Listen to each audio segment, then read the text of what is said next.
읽어보겠습니다. 시작. 육체의 종교와 십자가의 종교. 육체의 종교와 십자가의 종교라는 제목입니다.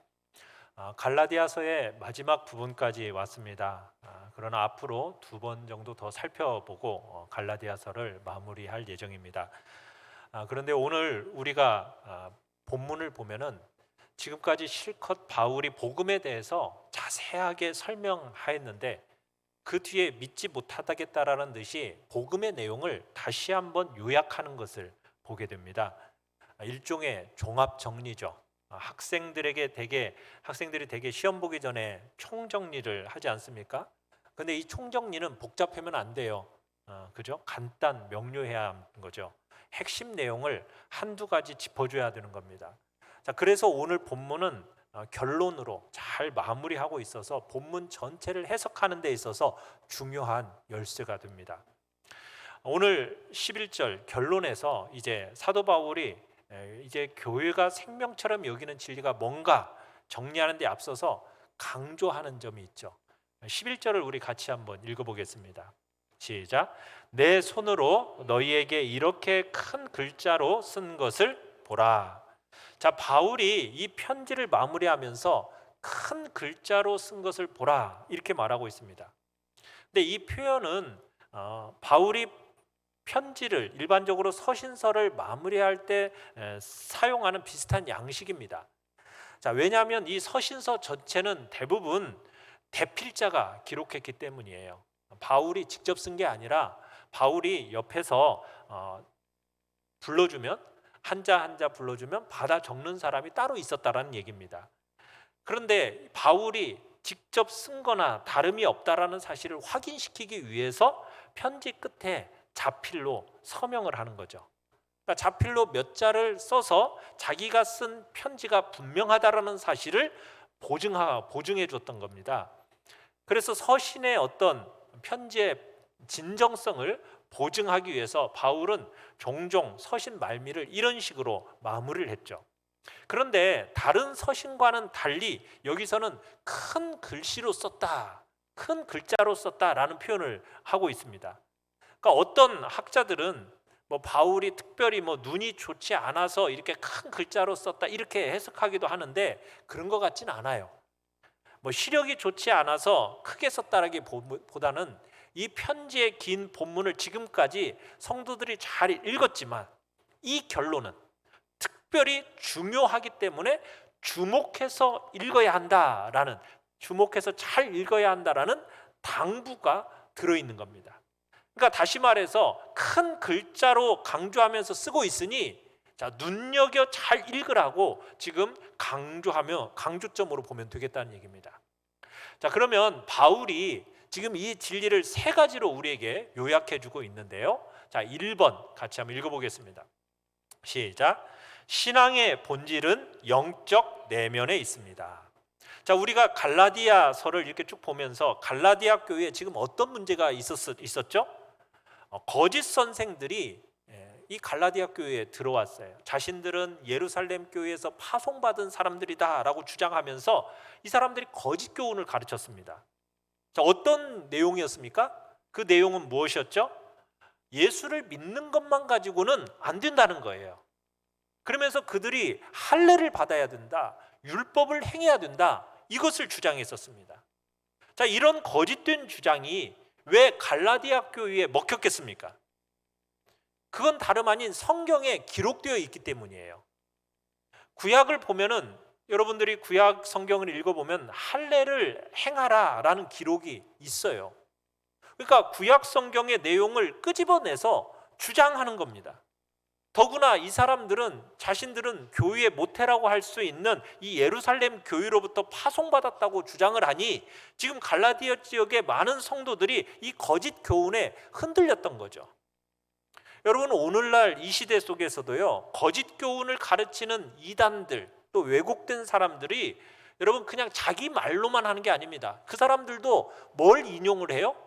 성경을 가져다가 인용을 합니다. 그러면서 우리를 공격해요. 여러분, 그럴 때마다 우리는 주의 깊게 살펴 분별하면서 여러분 진리를 견고하게 세워야 됩니다. 자, 먼저 신앙에 있어서 제일 중요한 본질이 어디에 있는지 한번 살피는 거예요. 여러분, 우리 신앙의 본질이 어디에 있습니까? 기독교 신앙의 본질은 우리의 영적 내면에 있습니다. 내면.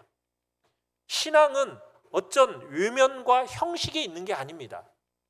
우리의 내면 중심에 영적인 것이 있다라는 것, 이것이 우리 기독교의 사활이에요.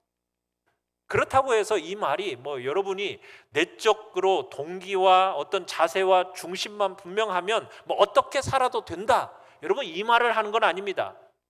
기독교는 본질과 내용과 영에 속한 것, 이것을 가장 우선시하지만 여러분, 이것들이 바른 그릇에 담겨서 드러나는 것까지 우리는 신경을 써야 돼요.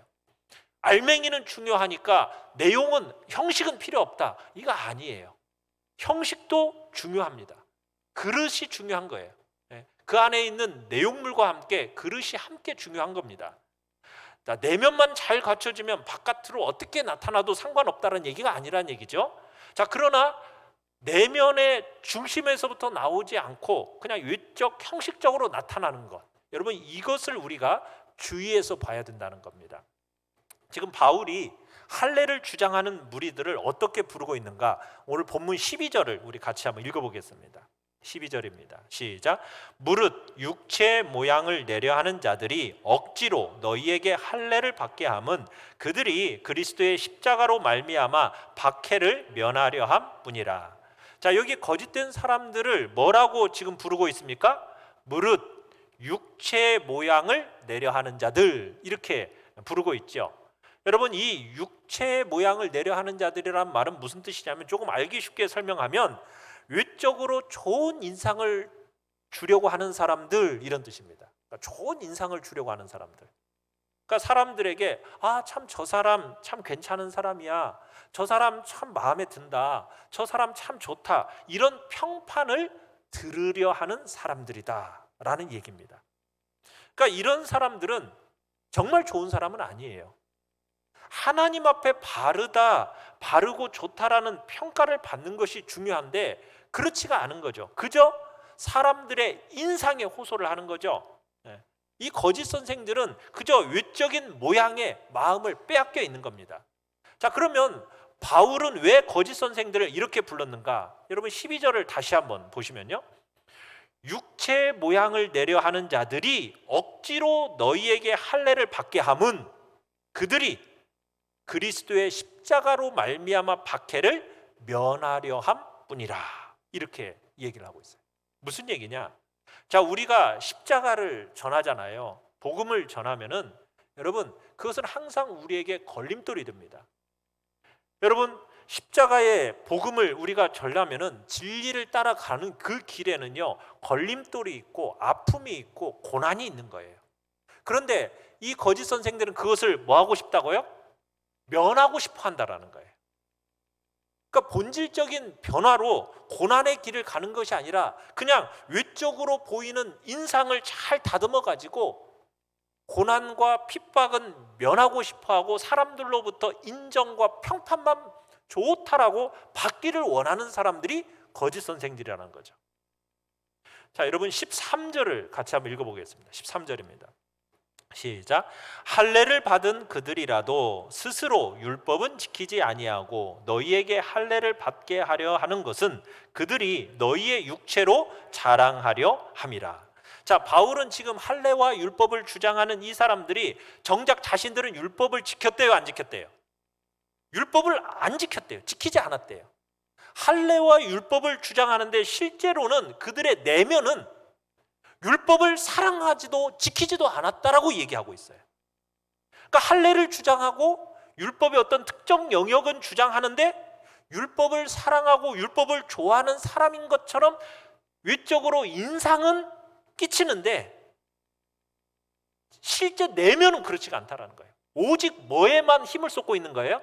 사람들로부터 야, 저 사람 참 좋은 사람이다, 참 저 사람 괜찮은 사람이다, 저 사람 그래도 뭔가 믿음이 있는 사람인 것 같아 라는 좋은 인상을 주는 데에다만 힘을 쏟고 있다는 거예요. 여러분, 이 상황이 그냥 우리와 동떨어진 것 같이 생각하면 안 돼요. 여러분, 우리의 신앙생활 속에서도 똑같은 모습이 나타날 수 있다는 겁니다. 우리도 이와 같은 어리석은 방식으로 신앙생활을 할 수 있다는 거, 그리고 하고 싶어하는 경향이 있다는 거예요.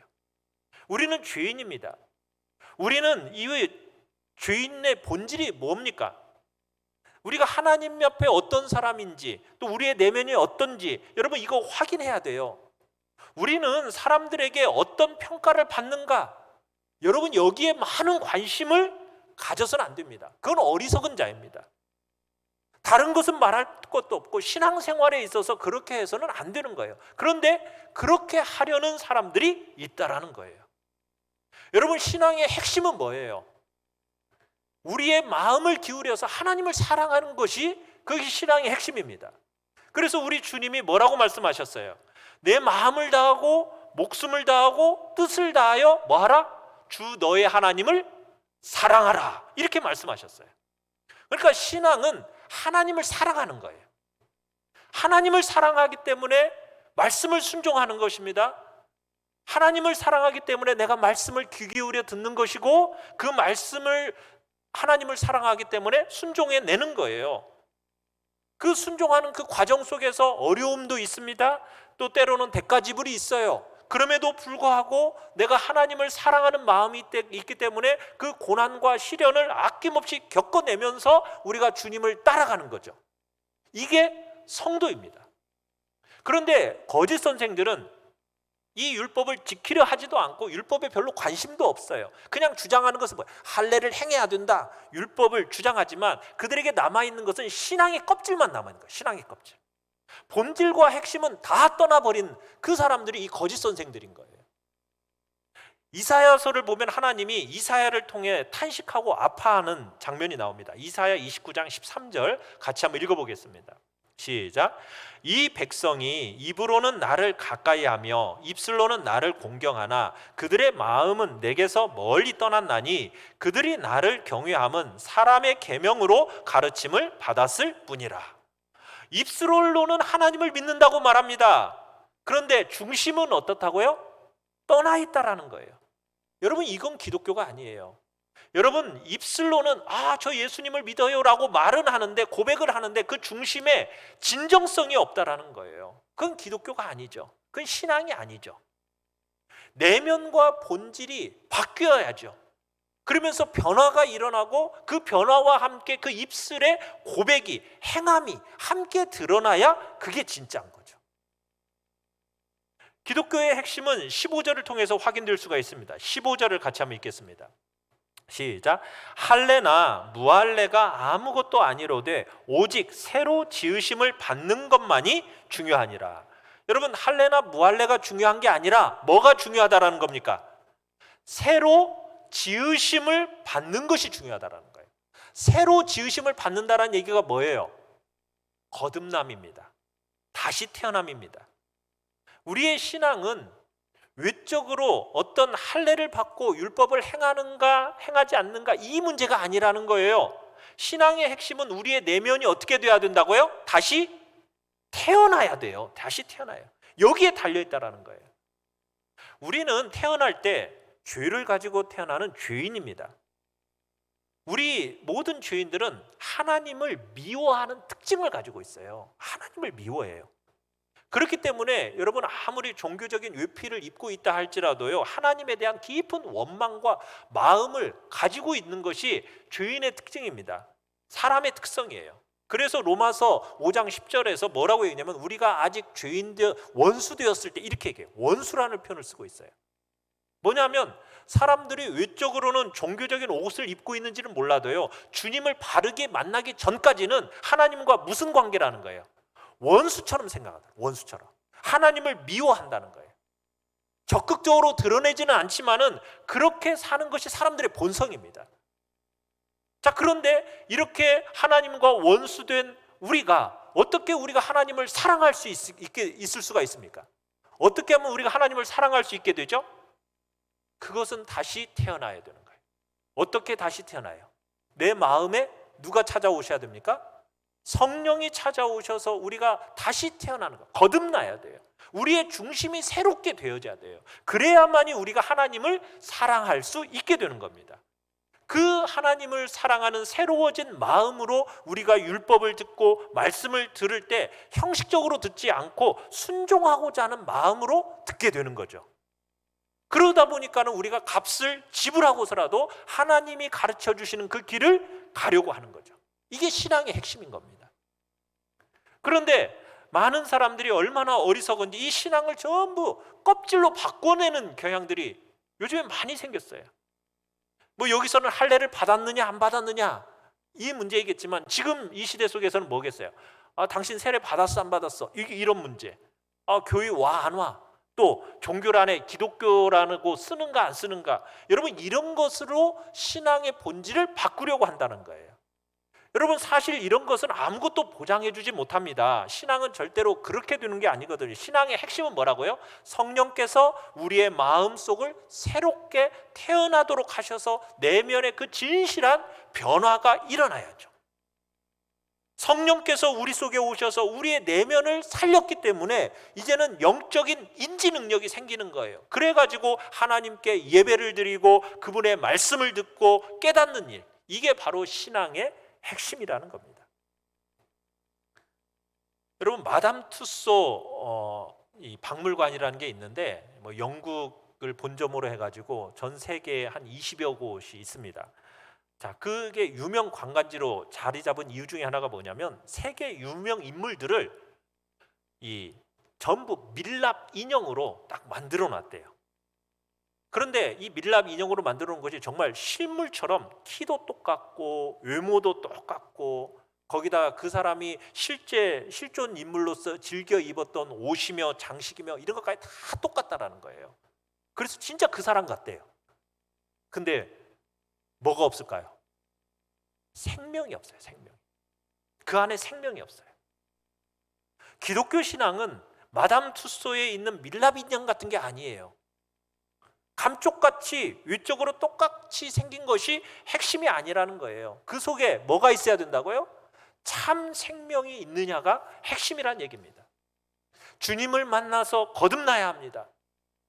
다시 태어나야 됩니다.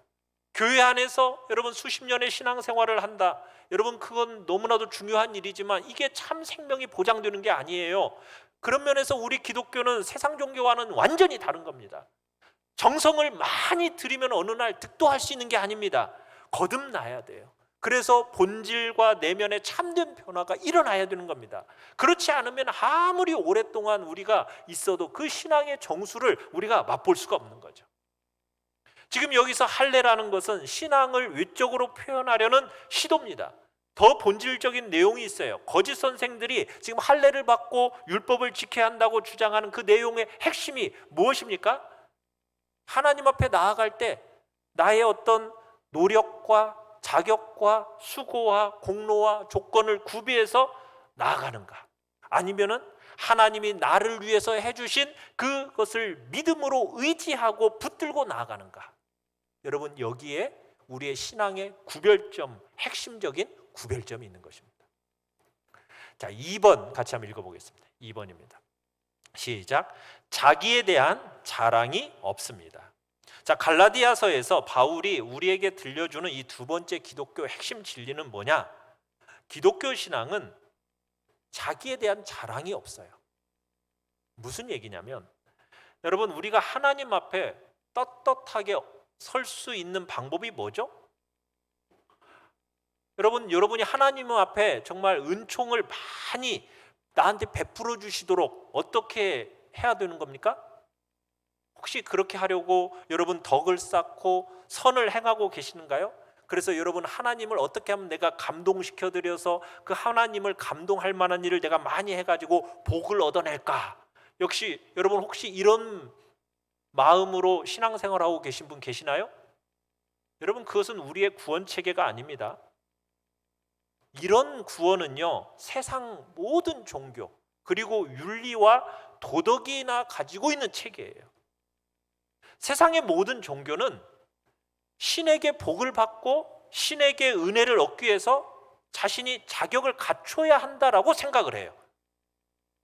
그래서 일정한 정도의 행위를 하고 덕을 쌓고 선을 행해야 된다라고 생각을 합니다. 그래야만이 내가 은총을 받고 복 받는다라고 생각해요. 여러분, 이게 거짓 선생들의 가르침입니다. 그뿐만 아니라 모든 세상의 종교와 도덕이 똑같은 구조를 갖고 있어요. 우리 마음속에도 이런 본성이 있어요.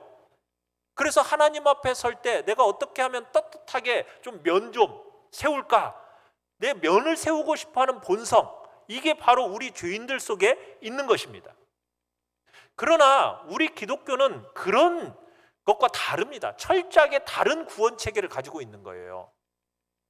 기독교는 사람 편에서 하나님을 감동시킬 만한 선, 덕 세울 수 있습니까? 없습니까? 우리는요, 하나님을 감동시킬 수가 없어요.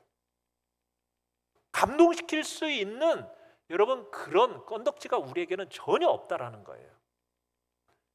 윤리와 도덕을 가르치는 사람들은 학교에서 정말 교육을 잘 시키고 도덕을 가르치면 사람들이 마치 그렇게 도덕적이고 윤리적으로 살 수 있는 것처럼 생각을 합니다. 여러분, 그게 가능할까요? 학교에서 도덕을 안 가르쳐가지고 지금 우리 사회가 이렇게 된 겁니까? 그게 아니거든요. 성경은 전제가 달라요. 사람이 선을 행하고 덕을 행해서 하나님을 감동시킬 수 있는 것은 불가능합니다. 우리로서는 그것을 불가능하기 때문에 하나님은 우리에게 어떻게 하셨습니까? 만세전부터 하나님은 우리를 향하여 우리를 향한 그 완전한 사랑을 가지고 계획하시고 생각을 품고 계셨어요.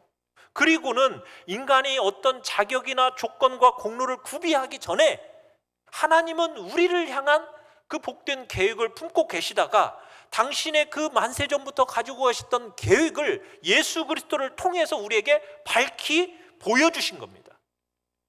이 땅에 예수님이 우리를 위해서 사시고 십자가에 죽으시고 3일 만에 부활하심으로 말미암아 정말 그분이 이루어 놓으신 그 구원의 온전한 공로를 통해서 우리가 믿음으로 아무 공로도 없이 하나님의 용서를 받게 되고 그분의 복과 은총을, 모든 은총을 우리가 값없이 선물로 받게 되는 겁니다.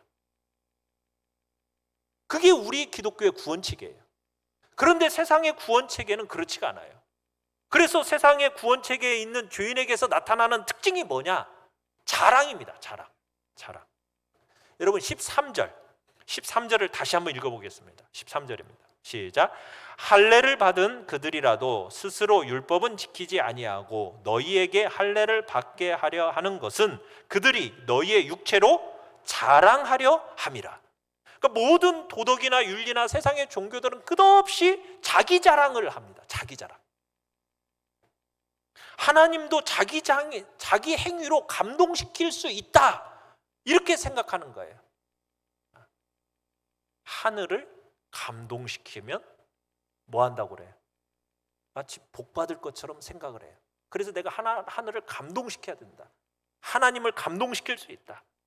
하나님이 감동해야 내가 복이 주어지는 거고 내가 은총을 받게 되는 거다. 여러분, 이렇게 생각하니 여러분 얼마나 자기를 드러내고 싶어 하겠어요? 자랑하고 싶어 하겠어요? 그런 생각을 가지고 있으면, 물론 뭐 대놓고 자랑하진 않아요. 그죠? 교양과 품위가 있지. 내가 어떻게 내놓고 자랑하겠어? 그런 말은 안 하지만 다 마음속에 뭐예요? 다 자기를 인정해 주기를 바라고 막 스스로 자랑하고 싶어 하는 것을 꾹 참고 있다가 누군가가 말 한마디만 칭찬해 주고 격려해 주고 뭔가 이렇게 올려주면 그냥 막 말할 수 없는 기쁨이 그냥 마음속에 막 용솟음 치는, 여러분 그것은 우리 복음을 모르는 사람들의 행동이라는 거예요. 여러분, 우리 성도들은 자랑할 것이 있습니까? 없습니까? 자랑할 게 없어요. 왜요? 다 은혜로 값없이 받았기 때문에. 은혜로. 우리가 값을 지불하고 받은 게 있어요? 없어요? 없습니다. 하나님의 그 완전한 사랑과 주님의 그 대속의 은혜로 우리가 값없이 받았다라는 거, 이게 중요한 특징입니다. 여러분, 사도 바울을 보면요, 참 사도 바울은 인간적으로 누구 못지않게 자랑할 것이 많았던 사람이에요. 자, 그런데 그 모든 것을 뭐처럼 여겼다고 그래요? 배설물처럼 여겼다.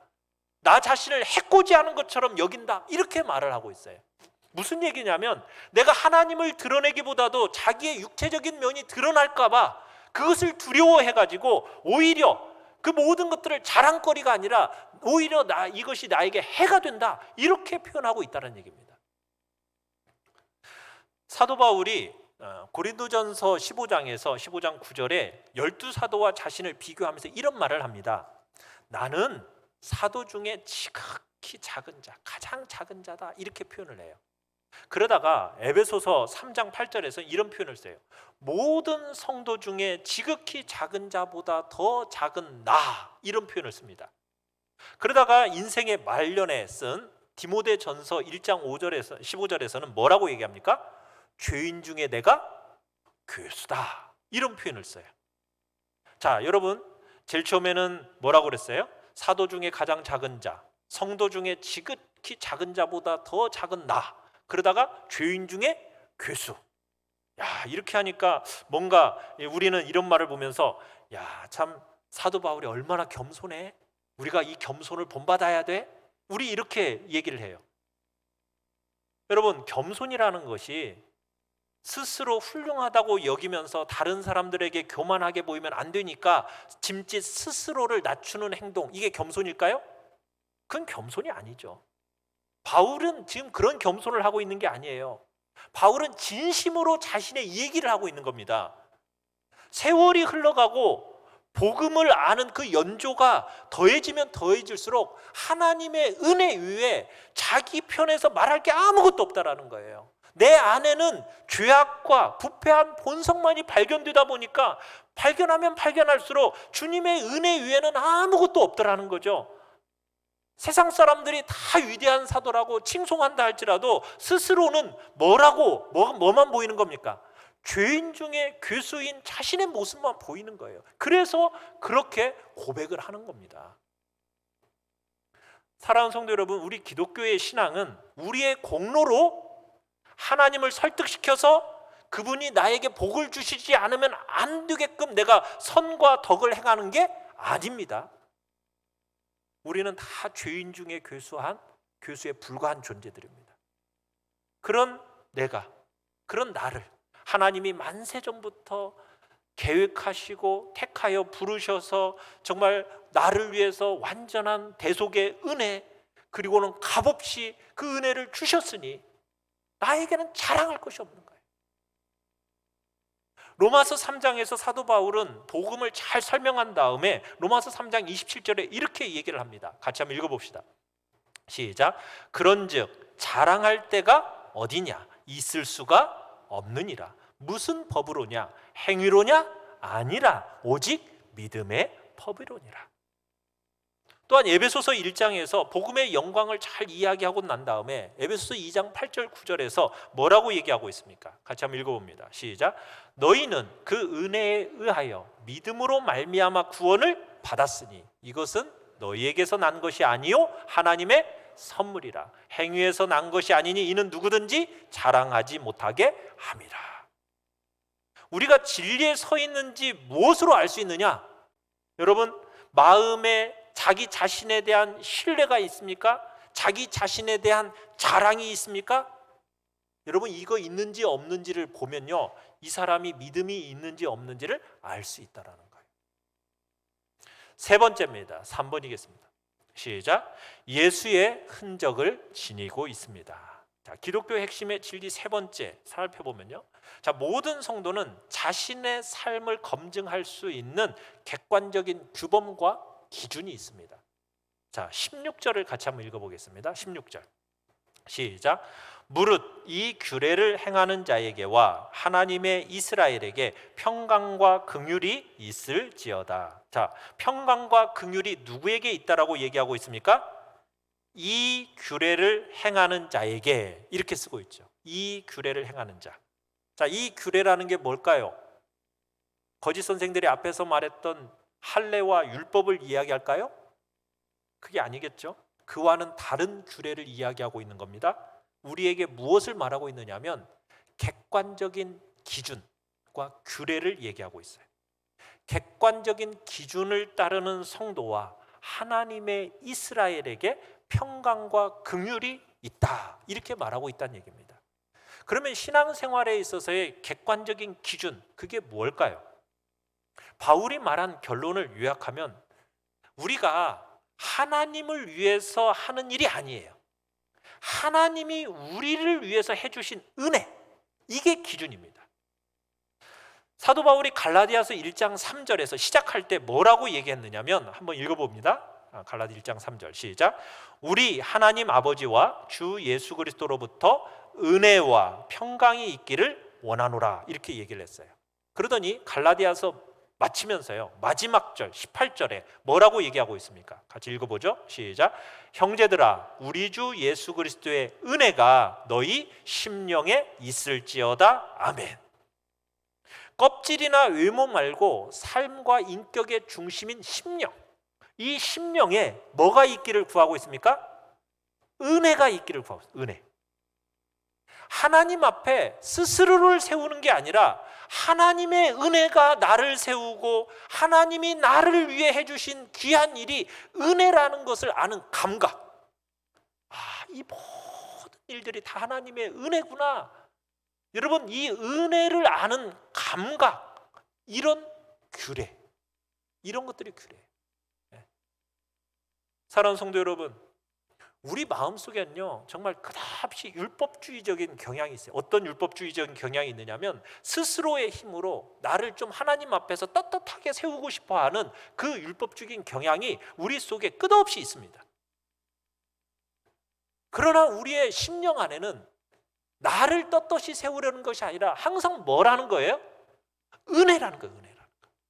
넘어지지 않고 정확한 진리의 기준, 복음과 주님이 우리에게 가르쳐 주신 그 기준, 그 은혜를 따라서 그 심령에 은혜를 아는 감각을 가진 그 사람에게 바로 평강과 긍휼이 있다라고 이야기하고 있는 것이죠. 그러면서 우리의 삶의 이 중요한 기준은요, 사도들이 전해준 진리요, 사도들이 전해준 복음입니다. 이게 여러분, 이거 꼭 기억해야 돼요. 무슨 얘기냐면, 여러분 어느 날 갑자기 내가 20년, 30년, 40년 신앙생활을 하는 동안 듣지도 보지도 못한 어떤 가르침이 난데없이 생겼어요. 그러면서 기독교라는 이름으로 막 성경을 가르치는 사람이 생겼어요. 여러분, 그러면은 그런 사람을 어떻게 해야 돼요? 새로운 가르침이나 쫓아가야 돼요, 말아야 돼요? 여러분, 그거 주의해야 됩니다.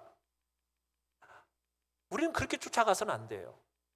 아브라함과 수많은 믿음의 사람들로부터 우리에게 변함없이 전해져 온 것이 뭐냐? 이 사도적인 진리요 전승이에요. 여러분, 새로운 가르침을 전하는 자들이 자신들이 봤다, 내가 깨달았다 이렇게 주장하면서요 수많은 영혼들을 노략질하는 일들이 지금 일어나고 있어요. 여러분, 그것을 쫓아가면 안 됩니다. 그거 우리의 기준이 아닙니다. 우리의 기준은요, 초대교회부터 시작해가지고 그리고 종교개혁 시대를 흘러서 17세기, 18세기의 위대한 부흥시대와 오늘에 이르기까지 변함없습니다. 동일한 사도적인 진리의 전승이 바로 그 진리, 전승의 진리가 바로 우리가 믿고 따르는 진리인 거지. 여러분, 기존 교회를 부정하면서 자신들만이 가르치는 진리가 참이다라고 말하는 사람들 만나면요, 그런 사람들은 어떻게 해야 된다고요? 신속하게 달아나야 된다고요. 그런 사람들하고는 가까이 하지 마십시오. 교회는 오래전부터 진실한 믿음의 공동체였습니다. 자, 그러면서 사도 바울이 예루살렘의 교회의 권위를 붙들고 온 이 거짓 선생들에게 온 무엇으로 자신의 가르침이 참된 권위를 갖는지를 주장하고 있는가? 17절입니다. 17절 시작. 이후로는 누구든지 나를 괴롭게 하지 말라. 내가 내 몸에 예수의 흔적을 지니고 있노라. 자, 사도 바울은 이 아픔 많은 갈라디아 교회에 지금 자기의 글이 사도적인 전승이고 하나님께로부터 온 진실이라는 것을 무엇으로 주장하고 있어요? 자기 몸에 뭐가 있다고요? 예수의 흔적이 있다. 이 흔적이라는 말이 헬라어로는 스티그마타라는 말인데요, 이 말은 과거의 주인이나 노예가 짐승이 자신의 소유권을, 이게 내 거다라는 소유권을 표시하기 위해서 거기다가 찍은 도장을 가리키는 게 이 스티그마타예요. 그래서 사도 바울은 자신의 소유권이 예수님께 있고, 그리고 그분이 자신의 주인임을 보장하는 도장이 자기에게 찍혀 있다, 지금 이렇게 얘기하고 있는 거예요. 자, 그러면 이 바울 사도의 몸에 찍혀 있는 도장이 뭘까요? 무슨 도장이 찍혀 있을까요? 거짓 선생들이 주장하고 교회의 권위를 붙들고 주장하는 할례일까요? 아니죠. 사도가 말하는 이 예수의 흔적이라는 건 뭐냐? 고난입니다. 고난. 예수님 때문에 수없이 맞았던 매의 흔적. 40의 감한매를 맞고 태장을 5번이나 40의 감한매를 5번이나 맞고, 또 태장을 맞고, 그리고 돌도 맞고, 여러분 수없이 맞으면서 몸에 남은 게 뭐예요? 예수의 흔적이 남았더라고요. 예수의 흔적, 고난의 흔적. 여러분, 예수님을 믿는 표를 여러분은 어디에서 찾고 계십니까? 무엇으로 찾고 계세요? 내가 예수를 믿었더니 야, 정말 형통하더라, 잘 되더라, 편안하더라. 여러분, 여기에서 여러분 그 흔적을 찾으십니까? 사도 바울의 얘기를 지금 한번 들어보세요. 사도 바울의 얘기는 지금 뭐래요? 이 진리는 정말 믿어도 된다. 왜냐하면 내가 하나님의 사도이기 때문이다. 내가 하나님의 사도인 증거는 내 몸에 표시가 있다. 주님 때문에 맞았던 수많은 매, 핍박과 고난, 수고와 아픔, 이것이 바로 그 증거다, 이렇게 말하고 있는 것이죠. 우리는 보편적으로 예수 믿으면 복 받습니다, 이런 가르침을 받아왔어요. 물론 정말 복 받습니다. 여러분, 예수님을 믿음으로 복이 없다는 말이 아니에요. 복은 없고 고난만 있고 매 맞는 일만 있고 핍박만 있다는 말이 절대로 아닙니다. 그러나 우리에게 하나님이 주신 이 형통과 평안과 안식이 있지만, 성도가 자랑하고 기뻐할 것은 뭐냐? 그런 복이 아니라는 거예요. 뭘 자랑해야 되는 겁니까? 주님이 가셨던 고난의 이 길을 가셨던 이 땅을 살아가면서 주님이 영광 받으실 그날이 올 때까지 예수의 사람으로서 표시를 자랑하며 살아가는 것, 무엇일까요? 모든 믿음의 사람들은요, 모든 시대의 믿음의 사람들은 공통적으로 주님과 함께 고난의 길을 기뻐하고, 고난이 그분을 따라 사는 백성의 흔적이라고 생각하면서 자랑하며 살아왔습니다. 오늘날 우리 이 시대 가장 중요한 신앙의 핵심을 우리가 잃어버리고 살아가고 있는 것이죠. 신앙의 핵심은 세상과 똑같이 그냥 육체를 좋아하면서 몸이 편하고 형통한 것, 그게 아니라는 거예요. 만약 그렇게 교회가 꾸려진다면 여러분, 진리를 송두리째 잃어버리는 것입니다. 한국 사회의 조롱거리가 되고 말 것입니다. 그렇다고 우리에게 복이 없다는 말이 아닙니다. 하나님이 많은 복을 주시지만 여러분, 성도는 주님이 영광을 받으시기 전에 내가 영광 받는 거 기뻐하지 않는 거예요. 주님의 흔적이 내 몸에 나타나는 것, 내 삶에 예수 그리스도의 흔적이 나타나는 것, 여러분, 이것을 기뻐하고 즐거워하고 자랑하는 거죠. 여러분의 삶에 예수 그리스도의 흔적이, 예수 그리스도를 통한 간증이 여러분 풍성하게 나타나기를 간절히 바랍니다. 그 예수 그리스도의 흔적으로 말미암아 이 아픔 많은 이 시대와 이 세상을, 이 한국 땅을 여러분들이 치료하고 새롭게 하는 그런 귀한 은혜가 흘러넘치기를 간절히 바랍니다. 사랑하는 성도 여러분, 여러분 안에, 여러분의 삶에 예수 그리스도의 흔적이 있으십니까? 우리 시간 같이 찬양하며 기도합시다.